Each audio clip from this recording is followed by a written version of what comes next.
Let's focus, shall we, on the other quarter-final that took place today.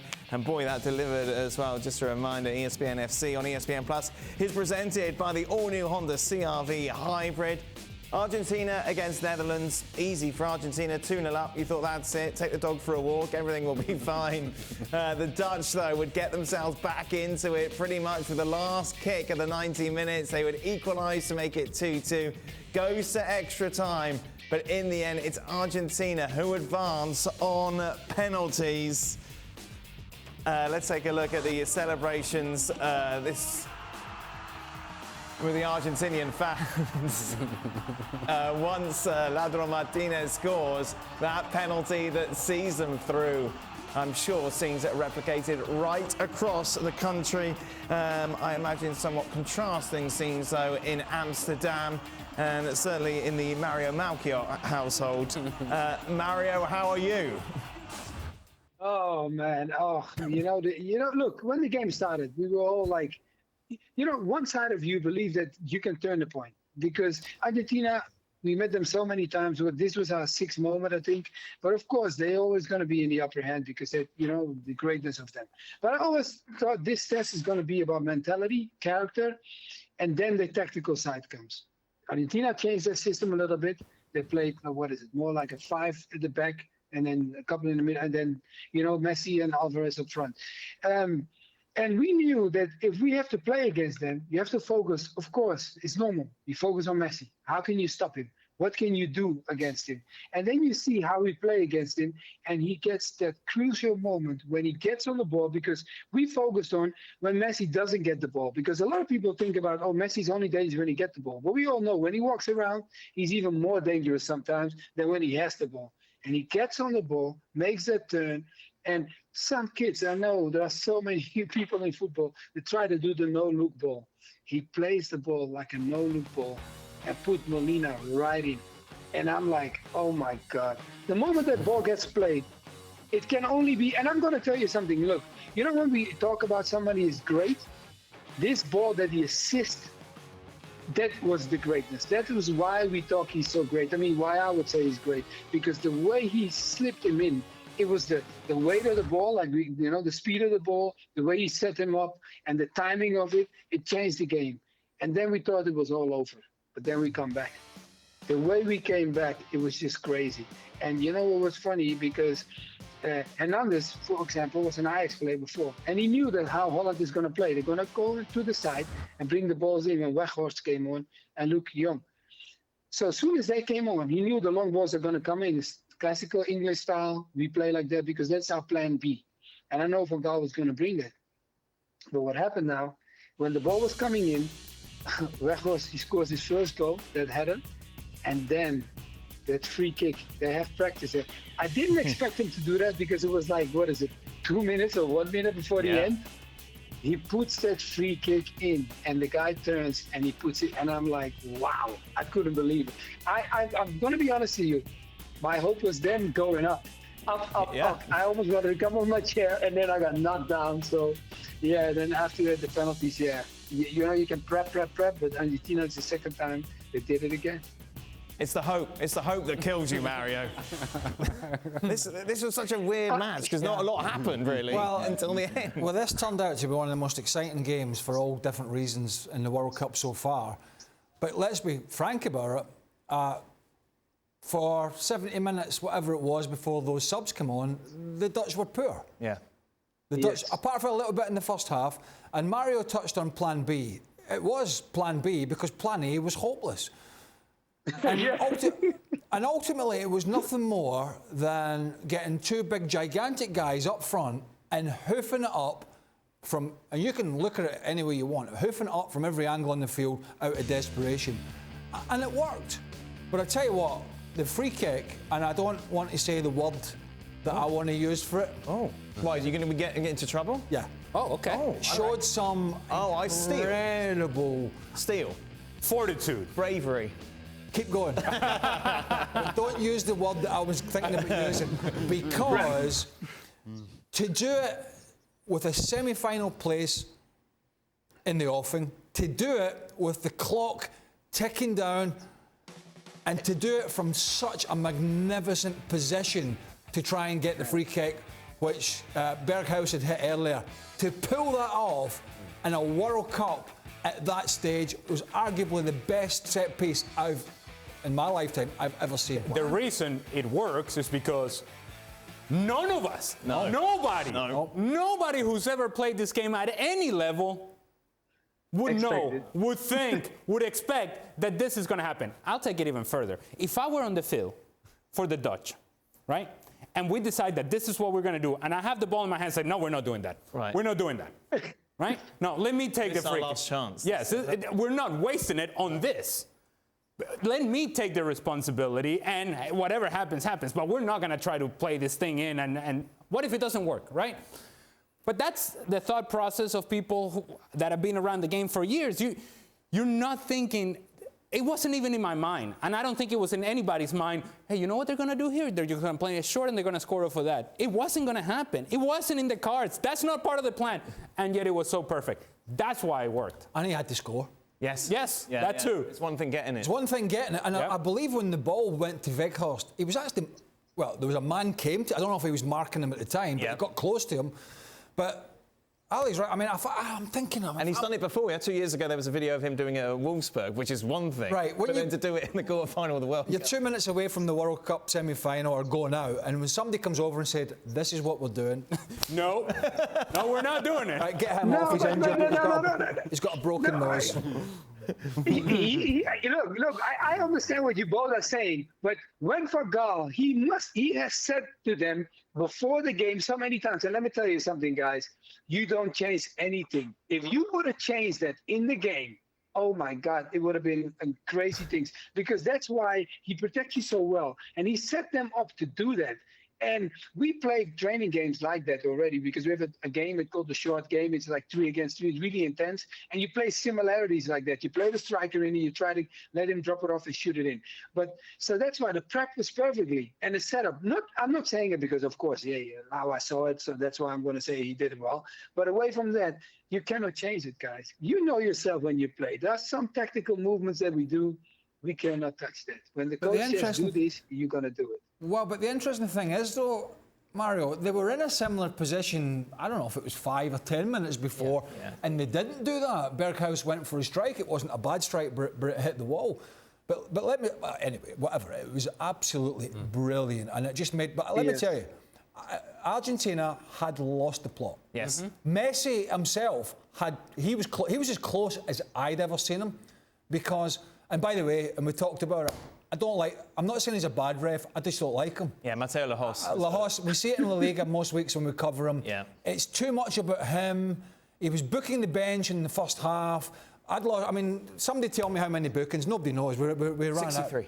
Huh? 63 bookings in total. 63 bookings. No, that's a large number. And a very high number. When Paredes kicked it into the bench after that free kick, and then Van Dijk came bowling over like the bouncer, I thought, this is gone now. Yes. And then Argentina were blaming Lajos at the final whistle. Yes. When really the decisions he gave actually were correct. But it was 10 minutes of added time because he spent 7 minutes talking to people, right? And so this game wasn't out of control until Mateo Lajos let it get that way. Let it get to the point to where it was now out of control. To the point that Craig is making in terms of Argentina being in trouble. They were wobbly. They were on the ropes. And so there was a thought process for me that I'm thinking, you know what? If I'm the Netherlands, this is the moment in which we keep going forward, down the same path that we were just at the end of the match. Let's not take a step back. Let's keep going, because Argentina, they don't quite know what has happened. I'm not saying that you keep Van Dijk as a center forward. No, you bring Van Dijk back as a center back, but you keep lumping balls in there because they haven't dealt with it. And instead of doing that, the Netherlands said, no, we're going to take a step back here. We're going to give the ball to Argentina, and Argentina was allowed to regain some sort of momentum, to regain a sense of what was happening, to the point to where Argentina were the more likely to score at the end of extra time. This is on the Netherlands. They had an opportunity to take a step forward, to go and try to win the game. They decided to protect themselves. Yeah, why didn't they ride that momentum, Mario? Because obviously they get that late goal, goes to extra time, right, really put the pressure on this Argentina side who are falling apart in front of us. But as Ali said, they got to step back. Yeah, we lost a little bit of balance also. What Ali said was right, because we lost a little bit of balance. If you could see, like, towards the end, you could see that the team started losing shape. There was a lot of gaps in it. But because in the beginning we became desperate. You know, when you become desperate, you do different things, right? You forget about certain basic things. And when they start lumping the ball in, I totally agree. Argentina had no answer. It wasn't cute. It didn't look good, but it was very effective. But then afterwards, they got back, because now they got the score back, and they said, like, okay, let's ride this out. And they believed in the penalties, because they had to do that at the end. And then they get the ball against the post, because Argentina hit the post then. And then, look, for me, the thing is, I totally agree with Ali. Just push them all the way. Why are you stopping? You don't have to stop. Why are you stopping? Because there's no reason for it. There is they lost their touch, and you could see the fight and the things that were dragging out and running the clock down. Argentina is very good at that. I'm thinking, like, the mental game, the mindset game, they won by far. They know how to go down. They know how to get you. When the guy struck the ball against the bench, any bench would kick off. But he did that on purpose, because he knew that they were going to jump for it. So that's why I feel like, no, Holland should have gone all the way for it. Julian Laurent is hot-footed from the game to join us alongside Shaq. Jules, the emotion of the Argentinian fans has been so evident, of course, throughout this tournament. One of the most vocal of the supporters group. What was it like to see them go through that roller coaster for 120 minutes and then the penalties?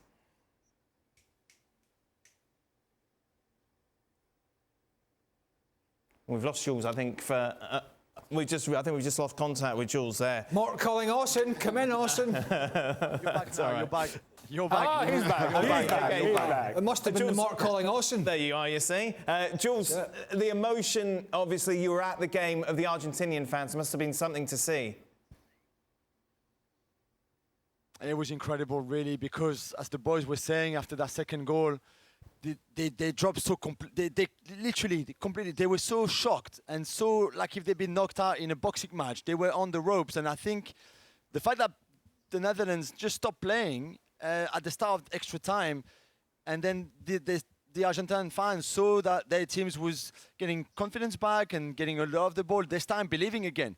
But for a few minutes, it was like, what's happened here? Really, they didn't know where they were and what just happened to them. And I think, like the boy said, it was a big chance missed, because after that, once they got back into the groove, those fans, then it was like we were in Buenos Aires again, and it was crazy. And then they pushed them so much. I've never heard a penalty shootout where the whistling and the booing is that loud, really. And those players are used to big pressure games and big crowd and stuff like that. So I don't know if he played a role or not in Van Dijk missing, in the guys missing, for example. But certainly he was so noisy that it can't have been nice if you were a Dutch player taking your penalty. Shaka, should we give a goalkeeper some love? Hey!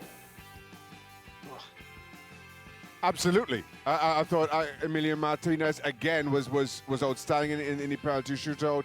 He was called into action right at the end of the Australia game again, just to maintain that 2-1 lead for Argentina late in that their first knockout stage game. And I thought he was simply outstanding. He looked big. And made these saves when called on. Got his timings, and I'm always talking about this with penalty shootouts, how important it is for keepers to get those timings just right. And he did that. And truth be told, I thought, just kind of given how the game swung, coming from 2 goals down, that the momentum was with the Dutch. But Martinez apparently didn't read that script. The most important moment for Argentina, beyond scoring the goals in the manner in which they did, is Emiliano Martinez making that first penalty kick. Sir Van Dijk, yeah. Absolutely. Because going into the penalties, it's almost as if, well, there he goes. That's it. We had our chance. We blew it. Yeah. Netherlands, they play for penalties. Here we go. We're going to penalties. Momentum is with them. And that stadium exploded when Dibu Martinez made that initial save. And he changed, obviously, the momentum and how the penalties were going to be taken. To the point of the penalties.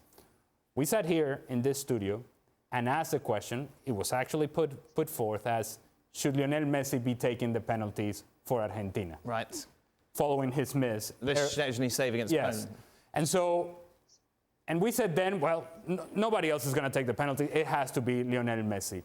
And in moments of pressure, Lionel Messi puts the ball down. And I've said all along, these slow run-ups are only for the very elite. Yeah. And this guy, not only in the game, but then in the shootout, stares the big boy, Nopper, stares at his eyes, and he says, "You're gonna go, and I'm gonna put it the other way." That takes some nerves. He's got him. Goalkeeper doesn't. Argentina win. He stood up, didn't he? And Neymar didn't. Yes. Ultimately, people say you shouldn't take a couple of penalties in a game. Never mind a World Cup quarter-final when he's got the whole of Argentina resting on his shoulders, looking for somebody to blame. But look, the Dutch have been criticised. Van Gaal has been criticised to an extent, and Mario knows this more than me for the style. And he talked about winning. Prefer style, or you prefer winning? Well, ultimately, maybe a little part of the US game. Apart from that, they haven't played well at all. And for all these great Dutch players over the years, and there's been many, they've never looked more dangerous in this tournament when they had two big, hod carriers up front. Let's be honest, and Weghorst was at Burnley, and couldn't really cut the mustard there, and De Jong's been around the block. And that's when they looked the most dangerous. Not their silky football, not Gakpo and Depay. When they were lumping in the box, and maybe to give them a small excuse, was they put so much effort into that final 10 minutes or whatever it was, plus the injury time, and that they did change shape, and Ake went to left back, and it just felt that once they went to extra time, that whistle had gone, and they couldn't quite get that momentum going again. And Argentina, as Ali said, got a foothold in the game and started peppering that goal. But let's be honest, the Dutch have just not done enough in this competition, apart from launching it into the box at the end. Bit of desperation, a great free kick, of course, but just not enough quality for them, I'm afraid. A word on Lionel Messi. While he's not the player that he once was, we recognize that, and it's really interesting to see how a player changes right in front of our eyes, how he has managed to change his game. He's not running away from people the way in which he once did. People are catching up to him, and they're able to close spaces down that they weren't before. Regardless, whenever he gets involved in the game, he gives Argentina clarity. He attracts all the attention, and then he finds the pass that releases everything else. So he is indeed the definition of an outlet. You find him, he resolves the issue, and now you move forward. And it happens time and time again. In the assist to Nahuel Molina, he's already seen Nahuel Molina, and there is a beautiful look in one of the replays in which he sees Molina and continues to dribble inside, and all he's looking for is an angle, knowing full well that he's gonna go find Molina. All he needs is an angle. All I need to do is just get around this defender to find this no-look pass this way. It's a level of greatness, an elite talent that we see from the special ones. He's a special one. We also learned today that nobody else apart from Lionel Messi is allowed to intentionally handball. Yes. And this World Cup. And Lahoz. Lahoz, nothing to see here. What? Oh, sorry, Lionel. I'll be round for dinner next weekend again. Go on, Mario. But the ref, I couldn't exactly what he says, what Greg says. How could he not give him a yellow card for that? It's like, look, guys, I tell you honestly, yes, I love Messi. I think great footballer. But away from that, come on, give the guy the yellow card just like everybody else. And even, I know that some of the Dutch guys were saying that. They were saying like, hey, ref, you got to book him just like the other. And Van Dijk said it, and the ref says no. And Van Dijk looked at the ref, saying like, almost like, because I have a feeling with the ref that you guys talked about. This is the guy. I am the first one to say, I never like referees which you cannot talk to. I had a couple of times, and you want to say something to them, they go, no. Oh, my God. Oh, yeah. And he's identical to that because you can see how he reacts. But away from that, I felt Argentina, when we talk about them, how they played and how they performed, it was for me just to see how a team knows they have a star man, but everybody is getting confidence. Look at who goes forward and gets the penalty, but just he knew that the things that he brings is as an eagerness. And that is what I felt like at the moment when he got that penalty. It was just down to playing with Messi makes you feel like you can do anything because you're so confident. I think that was the thing. And then when they lost that, we should have killed them. I think when Scaloni looks at his subs, Can I just add, Dan? Go on, Shaq. Go on, Shaq. Sorry, yeah, if I can just add something on the back of what Ali said, and listen, we'll wax lyrical about Lionel Messi's performance as a player, and rightly so. I am with everybody in world football. That assist for the opening goal is one of the best passes I've ever seen. But in contrast to the discussion we were having around Neymar, I thought Lionel Messi was everything Argentina needed him to be from a leadership perspective. I'm in agreement with the boys in that I thought Lajos was awful on the day, yet I thought he was very pro-Argentine. I thought he allowed Argentina to get away with things. The Lionel Messi handball, Paredes could have been sent off for the challenge and then kicking the ball in. I thought both of those were yellow cards. He then goes to the back of Frankie de Jong, which again could have been another a yellow card. How Paredes stayed on the pitch is simply beyond me. That being said, at halftime, as the teams are going into the tunnel, Lionel Messi stays out and confronts Lajos for a good couple of minutes. Now, the analyst in me is saying this is not a good look. A Spanish referee, Lionel Messi, standing up to him in the middle of the park for as long as he was. The football player in me is saying that is exactly what I want from my leader. That is exactly what I want from somebody that carries the gravitas in the game that Lionel Messi does. And I feel that had an impact on how the game went, how the game was officiated from there on in. So from every single aspect of this game, Lionel Messi gave to Argentina every single thing that they needed to get through this tie. Mm-hmm. Messi actually said that he didn't want to talk about the referee, but Mateo Lajos shouldn't be refereeing these sort of big matches. Oh. So there you go.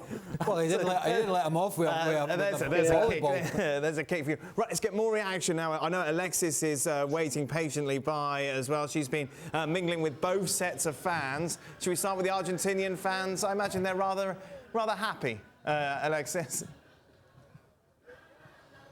Yeah, Dan, they're absolutely happy and mingling with both sets of fans. Not so much the Dutch. Unfortunately, it was very hard to find them. As you can imagine, that stadium was again like part 2.0 of being La Bombonera. I think there was about 1,500 Dutch fans that were expected. Pascal Kamperman, who told us from ESPN Netherlands, they were expecting maybe 400 more. They sold 400 more tickets, but they were just a drop in a big bucket of Argentina fans. And before the game, you know, we got to speak to some of them, or I was just trying to pick their brains to see if they were going to be happy with the fact that Brazil were out, and they were absolutely thrilled. I had to remind them, hey, don't you want that semi-final against Brazil, you know? And it would be so good for CONMEBOL as well, but they said no, because with Brazil out, that means our path to the final is a lot easier, because you never know what you're going to get from Brazil. But then I think when they went inside, they said they wanted an easier match. They feel like they haven't really seen an Argentina as dominant as they'd want them to be. At the end of each match, we just keep talking about the brilliance of Leo Messi and how much they are so lucky to continuously have him. And as you can see, everyone's still chanting Messi, Messi, Messi behind us. And that's what they wanted to see today, but that is not what they got. It was still another painstakingly tense match as well. You know, the Netherlands, I thought, did well in the first 30 minutes to kind of stop Argentina's rhythm. A couple of the Argentine players looked a bit frustrated, and then once again this match was just screaming for something from Leo Messi. And once he made that pass, and of course Molina scored, everyone celebrated. It was absolute limbs, but immediately after the celebrations, everyone just started saying one name: Messi, Messi, and bowing down, because they knew once again he had come to their rescue. And I mean, the only time that the Argentina fans went quiet, of course, was that Dutch equalizer at the death, and you could have heard a pin drop after that. It kind of took the wind out of their sails. The massive band of Argentine fans behind me started to get angry at their own people. They said, what are we here for if we're just going to go quiet when they've equalized? And, you know, Messi came around as well to our end, and he was doing this. Emiliano Martinez as well in the penalties.